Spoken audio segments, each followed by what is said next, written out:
Hello, my name is Paul Kelly and I'm with the Temple Human Performance Services, and just going to give you a little bit of information about my practice and what I do.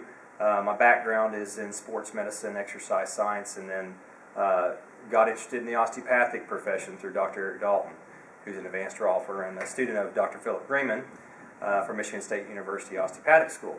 And today I'm just going to do a little brief example of what I do in my practice. Most of us experience either neck or low back pain in our lives, and so here's an example of what I'm interested in.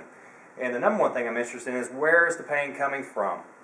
What is the significant lesion of the body, or where is the cause coming from, which a lot of healthcare practitioners are interested in. So I'm just going to do an example here with Diane Mint. She's one of my clients, and we're going to do a Berger test. And the Berger test basically distinguishes between, is it coming from the ground up, or what we call an ascending syndrome, or is it coming from the head down, or what we call a descending syndrome.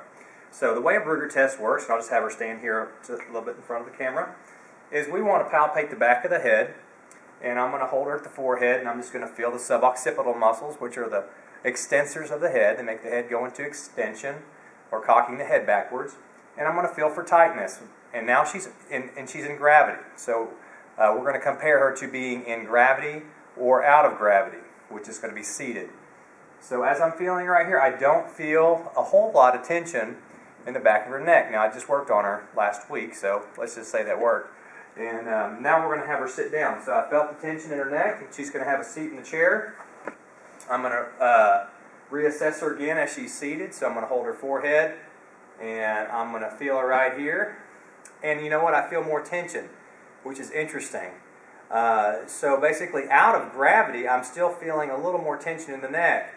So we took her pelvis out of it from the ground up. We're taking her out of gravity, so she's not coming from the ground up. And now we have her seated, and she has a little more tension in her neck. So I would say she has some neck problems, not low back, although you've been having low back problems, and we did treat that. Mm-hmm. So maybe we fixed that this last week, and now we still have some neck issues that we need to deal with. So basically, I'm distinguishing, where would I start my treatment? Would I start working on her pelvis, which I think is important, or would I start working on her cranial cervicals, or from the head to the neck for neck dysfunction? So on Diane, I would start doing the treatment on the head to neck. Another thing that I do in my practice is, after I do treat, we want to treat the head and the tail, always. This is where the origins and the exit points of the nervous system are. We would want to do some corrective exercise to help those patterns be learned. So as we know, things are learned in the body. They're not actually unlearned. Are we done? Okay.